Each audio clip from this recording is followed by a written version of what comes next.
Hey everyone, I'm the Canadian Lad, and this is the final part of Deadpool and Wolverine full breakdown. In this video, I'll be breaking down and giving you some incredible hidden details that I guarantee you haven't noticed before. And thank you so much lads for watching the previous parts, which have received more than 2 million views already. If you haven't watched part 1 and 2 yet, no stress. Watch this one now and then catch up on them later. I've split the 2-hour movie into 3 segments, and in each of them, I have covered 40 minutes of the movie. So in this one, I'll be covering from here right until the end. Now I went out and watched the movie again last night just to make sure I got all my hidden details right, and that makes it a total of 7 times now. That's right, I watched Deadpool and Wolverine in IMAX 4 times and in a regular theater 3 times. And every time I go, I try to pay attention to some specific scenes that I want to get some details out of. For example, I went last night just to watch the fight against the Deadpool Corps again, and it really paid off because I came out of the theater with 2 details that nobody spotted yet. And I'm pretty sure half of the comments are gonna be about that too.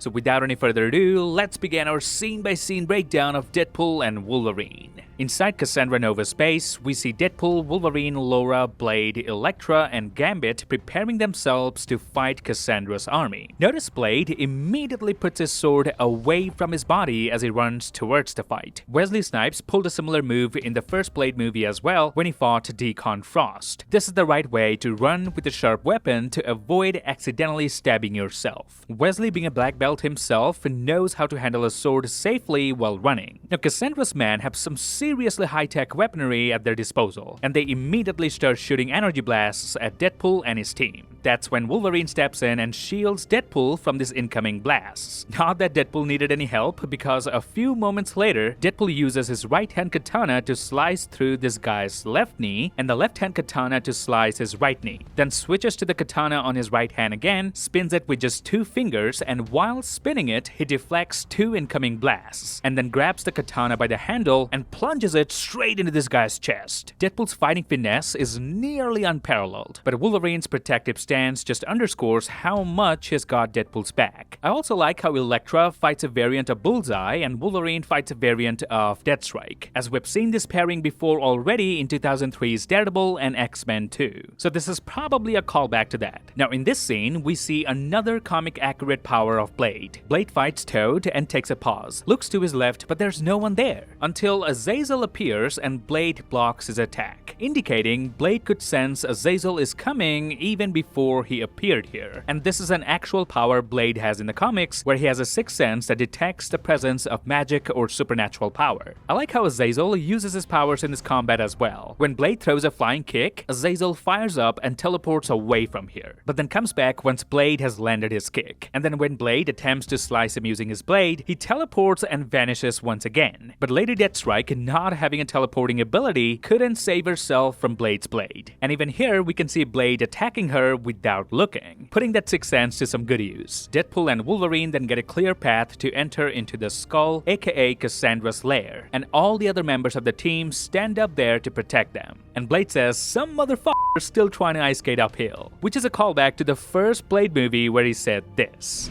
"Some motherfuckers are always trying to ice skate uphill."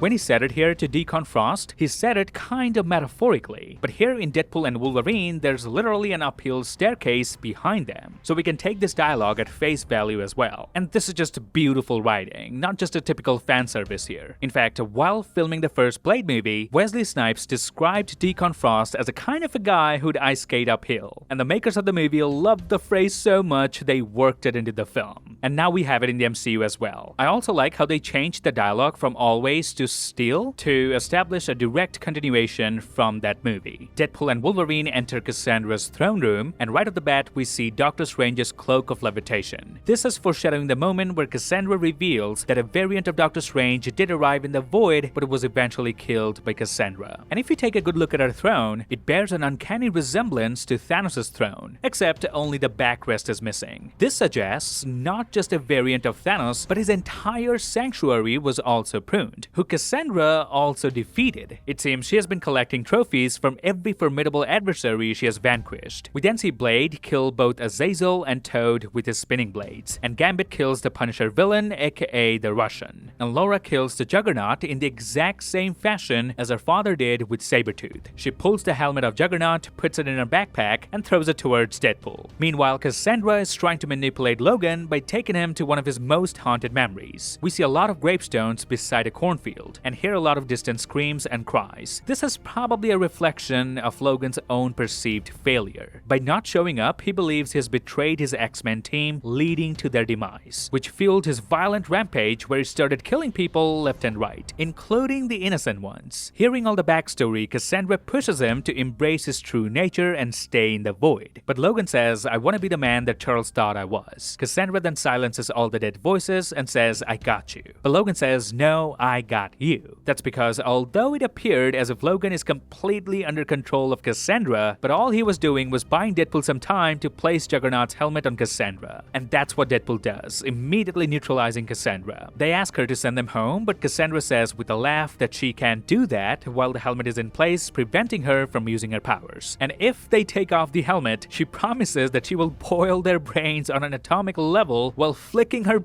into the Anya box set. And Deadpool responds, "There's an Anya box set?" I like how a Marvel villain is literally admitting that she will mass after killing them, but all Deadpool cares about is the Anya box set. Because Ryan is a huge fan of Anya and featured 2 of her songs in Deadpool 2. Enters Pyro, who had previously cut a deal with Mr. Paradox, shoots Cassandra 3 times. Wolverine cuts his speech short, saying not everyone gets a speech. Logan then removes the helmet from her head, saving her life. And this is where Cassandra reveals that an amateur magician rolled through here a while back, and she found this sling ring on his fingers. She's of course talking about a variant of Doctor Strange, and it is possible that the Sanctum Sanctorum we've seen in Loki Season 1 Episode 5 belong to this very Strange. She then opens a portal, offering them a chance to escape back home. And here's something that I observed. As soon as Logan took off the helmet from her head, not just Deadpool got scared because she might zap his skin like she did with Johnny, but notice Logan himself shows a flicker of fear as well. This subtle shift in his demeanor reflects a deeper connection developing between Wade and Logan throughout the course of the film. Now, this sling ring is different from all the other sling rings we've seen in the MCU. A sling ring by its nature is capable enough to teleport you to any location you want across dimensions, without the need of any Infinity Stones. But Cassandra's ring comes decked out with 2 Infinity Stones, the Reality and the Time Stone. And I think this was added to fix a plot hole, because sling rings would only allow you to travel through space within the same universe. But if it has 2 Infinity Stones attached to it, it can theoretically make you travel through time and take you anywhere across the multiverse. But this raises another important question. If this variant of Doctor Strange had this custom-made sling ring, why didn't he use it to escape the void then? Or did he craft it after being pruned to the void, and then Cassandra killed him and took it? Well, let me know your thoughts on this in the comments. Cassandra then learns from Pyro that Mr. Paradox had promised him a ticket out of the void if he took her down. Cut to Earth 10005, where Deadpool and Wolverine crash land on top of a vehicle at Drivemax, the very place where Wade works alongside Peter, and the same family who bailed on buying a car because Wade was a terrible salesman, but it seems like Peter managed to convince them to come back and give them another chance. But Wade ruined it again. Meanwhile, Paradox and his team are preparing to unleash the Time Ripper to destroy Wade's universe. Up comes Cassandra and confronts Paradox, puts her fingers in his head and finds out about the Time Ripper. Deadpool initially thinks Cassandra is here to help them destroy the Time Ripper, but she says she will instead use it to annihilate every universe, so that all that's left is the void where she will play God. And with a snap of her fingers, she sends Deadpool and Wolverine hurtling down the street into a store. This is Liefeld's Just Feet Orthopedic Solutions, a reference to the co-creator of Deadpool in the comics, Rob Liefeld. The reason this is funny is because Rob Liefeld is widely known as the guy who cannot draw feet properly. Back at the TVA HQ, Hunter B-15 is alerted to the unsanctioned use of a Time Ripper on Earth 10005, and then enters through the portal Dogpool and Nicepool. And I can't help but notice Nicepool always seems to have a huge bulge on his genital area. And as I said in part 2, that Nicepool is basically Ryan's version of the most perfect Deadpool. So seems like this version has a few extra inches than our regular Deadpool. Thanks to Rio for sending me this detail. Wade tells Nicepool to let the dog decide who her papa is and says, "What's Van Milder doing here?" This is a meta reference to a real-life movie of Ryan Reynolds. Hearing this, Nicepool says he can gently tap the fourth wall too, and turns to the audience and just says the proposal. "I can gently tap the fourth wall too.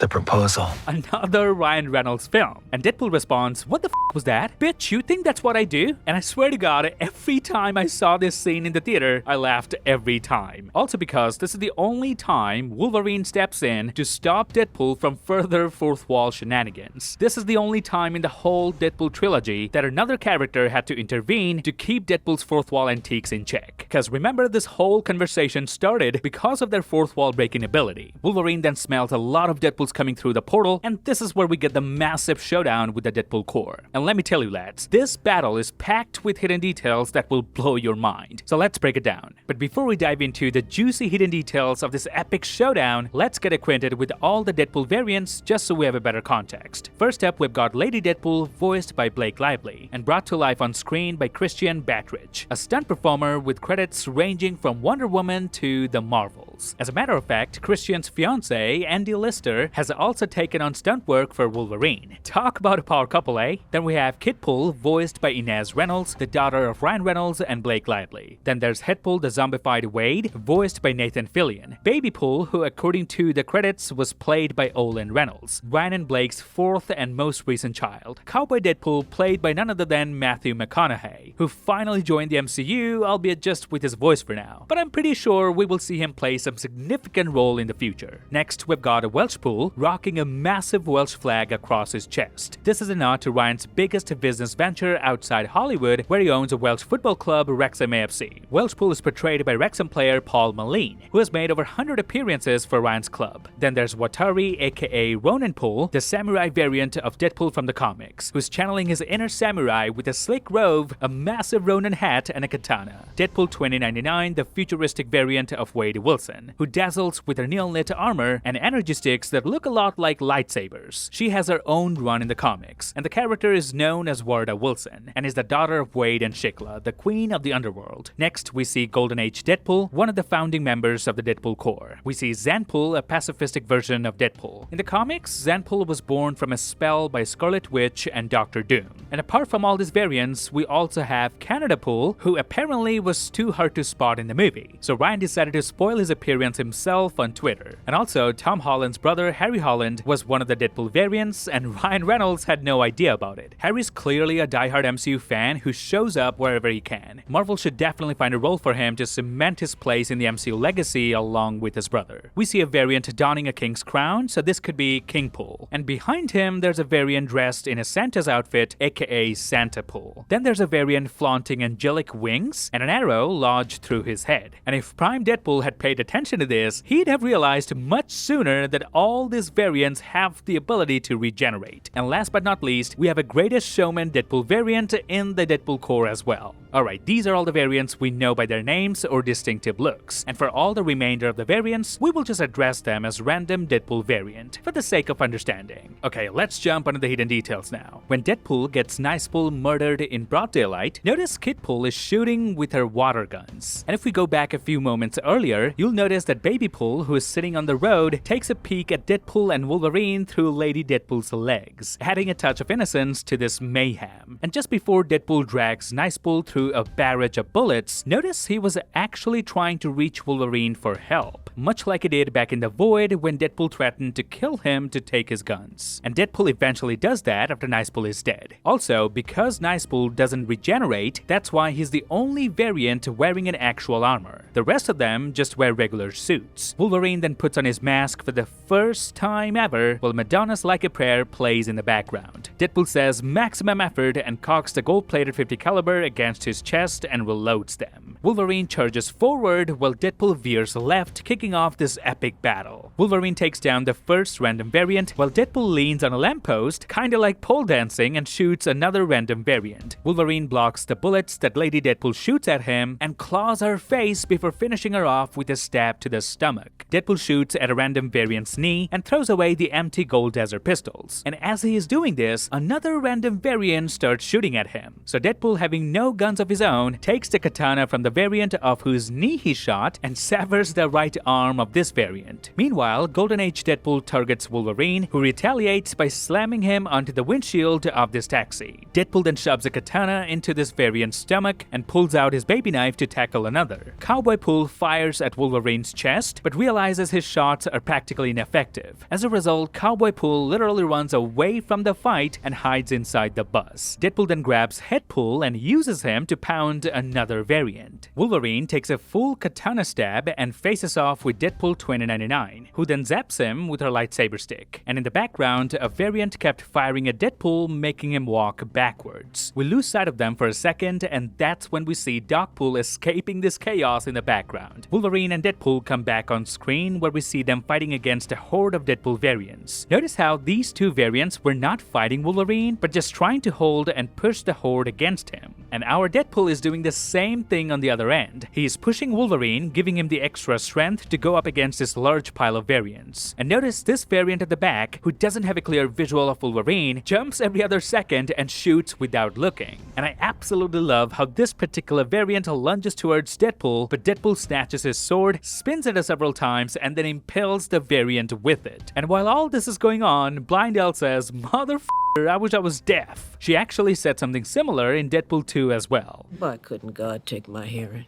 The camera cuts back to the fight, and we see Deadpool using his own katana this time to slice through a variant's belly. He then strikes at the holster of the same variant, popping the gun up in the air, grabs it, and then shoots the variant on the head. Imagine the level of skill you would need to kill someone with their own gun that they have holstered in their suit. And in the background, we see Wolverine killing off Welchpool. We get into the bus, and chaos ensues here as well. Right off the bat, we see Cowboy Pool, who ran away from the battle earlier, is now inside the bus. He even tries to use another variant as a human shield against Wolverine. Tries to escape from the bus as well, but Wolverine grabs him by the leg while Deadpool shoots him in the ass. Now, one more detail that I noticed is that amidst the chaos, a variant seemingly kills himself. But since they all regenerate, they can't die. So I think this variant was just trying to make himself appear dead so that Wolvie and Deadpool won't attack him anymore. Wolverine then tosses Canada Pool out of the bus, takes down a few more variants, and both he and Deadpool make a dramatic leap from the bus, smashing through the rear glass window, which looks like a comic book page come to life. Now, if you look closely, you'll notice that some shards of the broken glass are red, while others remain clear. That's because just before Wolvie and Deadpool broke this glass, the glass had been splattered with blood all over. And Marvel, who has one of the best visual effects team, paid attention to every detail and made sure to CGI some glass shards to be red and some transparent. The action choreography in this entire sequence deserves an award of its own. Starting from the stunt coordinators to the stunt performers, every move in this fight sequence was executed with a fresh and unique flair that's been sorely missing from the current MCU phase. For instance, Marvel, who usually avoids showing blood on screen, are now using blood to mask the brutal action taking place behind it. This fight sequence would have never worked had the movie not been rated R, which allowed for the unfiltered and unapologetic action. The fact that audiences embrace this gory spectacle rather than complaining about it should send a powerful message to Marvel that the audience wants something fresh and unique, and having a movie rated R won't affect the business of it at all. There's of course a Stan Lee tribute on the bus along with the year 1922, the year he was born. I like how they didn't try to hide it or make it difficult for the audiences to catch. They made sure it was front and center, indicating they really wanted everyone to notice it. And the tagline reads, "Your friendly neighborhood cleaners," which is obviously a nod to our friendly neighborhood Spider-Man, one of the greatest creations of Stan Lee and Jack Kirby. Peter Pool then enters the frame and all the variants start cheering in joy. Notice Watari, aka the Samurai Deadpool, who lost both of his arms during the fight. He's now actively growing them back in real time. Talk about attention to detail, eh? Now, one last thing I spotted here is that Cowboy Pool, who took a shot to the ass from Deadpool, is now limping as he approaches Peter Pool, even though he has regenerated. Now, this has to be a deliberate joke where Ryan and Sean must have told the actor to add that limp. I mean, there are other variants who literally got decimated by Wolvie and Deadpool, and they have all recovered. But Cowboy Pool couldn't regenerate from a bullet wound? Yeah, this has to be deliberate. Now, inside the subway station, station, Cassandra activates the Time Ripper, and if you notice a sign on the background, it says the subway goes via the Lone Pine Mall. A reference to the movie Back to the Future where it used to say Twin Pines Mall, but after Marty travels back in time, he accidentally crashes into a barn that would eventually be the location of the mall, and there he ran over a small pine tree. So when he returns back to the future, the mall's name is now changed to Lone Pine Mall. And why wouldn't Ryan plant an Easter egg for Back to the Future? He joined Michael J. Fox's foundation that helps patients who have Parkinson's. So if anything, it's an Easter egg planted with love from Ryan and the team. And if you notice, the Time Ripper is essentially made with hundreds of reset chargers that we've seen in the series Loki. Only one of such devices is enough to prune an entire timeline. So imagine the chaos with hundreds of them combined. That's basically what a Time Ripper is. Deadpool and Wolverine are told that if Cassandra harnesses the Time Ripper's energy, she will shred the fabric of all reality, not just theirs. Wolvie asks, how do we stop her? And Paradox reveals that Time Ripper operates using matter and antimatter. And if one of them manages to form a circuit between the two beams, theoretically they could disrupt the Time Ripper. Now, huge credits to the VFX team here, who have made sure to point out to us which feed is matter and which one is antimatter. Notice the blue feed is labeled as plasma, while the orange feed is labeled as antiplasma. And we know plasma is the fourth state of matter along with solid, liquid, and gas. Plasma is like superheated matter where electrons are stripped from atoms, creating a hot ionized gas. Please keep this in mind because this is going to help us figure out an incredible hidden detail at the end. Paradox then warns Deadpool and Wolverine that even though they always regenerate, but if one of them forms a bridge between the two feeds, they will be annihilated. And he is not lying. In the laws of physics, when matter comes into contact with antimatter, they can annihilate each other. Matter has negatively charged electrons, and antimatter's electrons are positively charged positrons. And when they meet, it's an explosive end turning into pure energy. Wade says he should be the one forming the bridge, but Logan disagrees and says he should be the one doing the sacrifice play, since he has no one to go back to.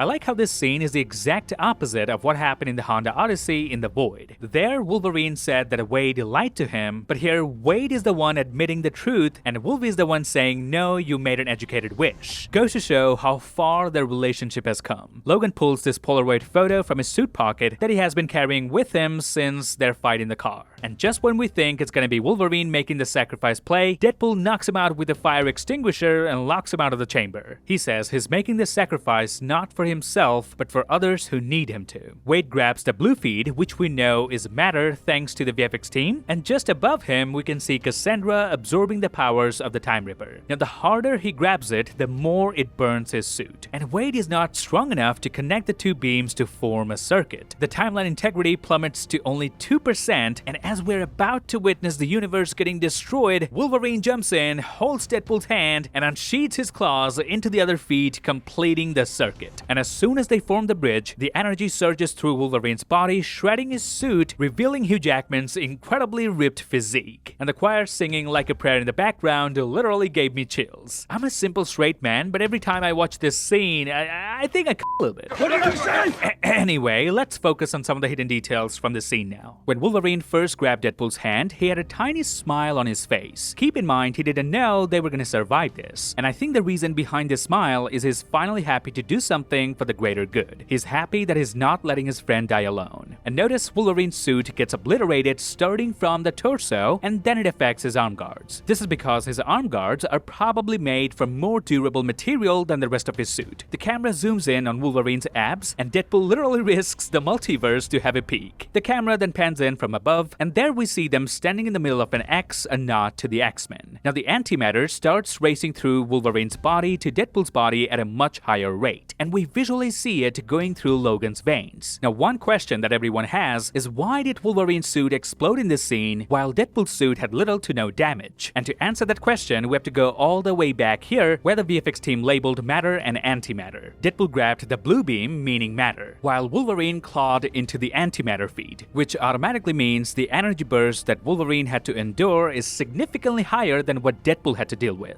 Let me simplify it even more. As soon as Wolverine Wolverine made contact with antimatter, he exposed himself to a beam of positrons, the antimatter equivalent of electrons. And when these positrons met the electrons in Wolverine's body, it produced intense radiation, leading to his suit's destruction. Realistically speaking, no human being should be able to survive this, but this is Wolverine, so we'll make an exception. Now, Deadpool, before forming the bridge, never came in contact with antimatter. So what happened is, he grabbed a beam full of electrons, which is negatively charged, and like all charges repel each other. This repulsion would prevent the electrons in the beam from coming into direct contact with the electrons in Deadpool's body, therefore reducing the impact on his suit. But it shouldn't make any difference since they eventually formed a bridge anyway and connected matter with antimatter. And that's where science fiction comes in. And we'll just accept it, ignoring the laws of physics, because this is our favorite superheroes teaming up to save the multiverse. Also, notice the energy beam was glowing all over Deadpool's body, as opposed to Wolverine's, where the energy was flowing in a precise passage. This is probably because Logan has an adamantium skeleton, which is far more conductive than Deadpool's. So that could also be the reason why Wolverine's suit exploded, but Deadpool's didn't. And let's not forget the fact that Deadpool's suit was crafted by the TVA, so that has to be more durable than Wolverine's suit. The TVA suit could also have self-repairing ability. For instance, when Deadpool got his guts blown out by a shotgun, you could clearly see through the gunshot wound on Deadpool's body and the suit. But later, that hole is no longer there, indicating the TVA must have incorporated some sort of self-repairing property. Now, thanks to the Indian lad, Krish, who sent me this theory regarding Deadpool's TVA suit. But you want the honest answer here? Logan's suit exploded because the audience needed to see Hugh Jackman's incredible body even at the age of 55, for which he has worked his ass off. Oh boy, I can't wait to see this movie on Blu-ray, where I will actually be able to watch this movie at 0.25x speed and catch every last detail. Deadpool and Wolverine take a stroll down the memory lane, each reflecting on pivotal moments in their lives. Wade imagines a world without his loved ones, beautifully depicted by Sean Levy, who recreated the scene from Wade's birthday party, only this time, Wade's celebration is solo, capturing his deep sense of loneliness. It's a brutal reminder that accepting Paradox's offer would have meant surviving, but living without anyone to share it with. Meanwhile, Logan reminisces about the time he told Wade how proud he was to don the suit for the first time. And this scene, man, it feels like Hugh Jackman is speaking directly to the audience, declaring his pride in wearing the suit after 24 years. And that makes him an X-Men, the X-Men.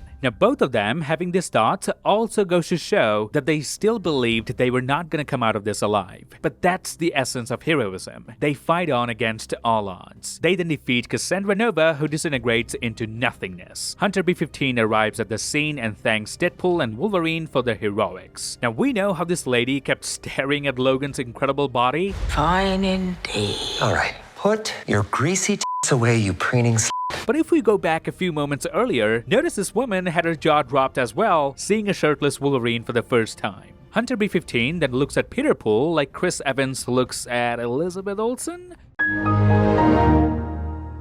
Anyway, Deadpool asks if she could bring back some people from the void, and B-15 responds, "I'll see what I can do." But when asked to change Wolverine's past, she denies, saying his past is what made him the man he is today, who saved the multiverse. B-15 says she wants to show them something huge, and Deadpool responds, "That's what Scoutmaster Kevin used to say." Now, the reason I mention this is because of the reaction it got from Logan. My guy was so furious, he literally kept his eyes closed for a few seconds. Wade said something similar in Deadpool 2 as well. Well, like Scoutmaster Kevin used to say, there's a first time for everything, son. Wade and Logan then have shawarma, which is a callback to the first Avengers movie. But the way they're sitting side by side is actually a reference to planes, trains, and automobiles, confirmed by Ryan himself. Wade then brings Logan to his place to meet Blind Al, and I like how Wade takes her full name Althea, because in the void, Logan had serious objections with the way Wade addresses Blind Crack Al. They all enjoy Feige's pizza for dinner, where Logan tells Wade to make amends with Vanessa. Notice the way Wade is looking at Vanessa, while Logan is looking at Wade. Wade finally has a friend who is not only a superhero like him, but also understands what he needs. This is what I love about Sean Levy. He just knows it, man. The camera slowly pulls away from them and focuses on the masks of Deadpool and Wolverine, bringing a perfect, heartfelt ending to an unforgettable movie. And that's it. This would be my full breakdown of Deadpool and Wolverine. I can't can't believe I made a 3-part series breaking down this film. My full breakdown is now almost as long as the movie itself. But I have to thank you lads, your continuous support, your kind words, and the way all of you have chipped in helped me catch some details that even I missed. It's been an incredible journey over the past 1 month, and I love you lads. Please give me a thumbs up if you enjoyed this video, grab the subscribe button and turn notifications on. Till then, I'm Gordon Reynolds, and I'll see you lads in the next one.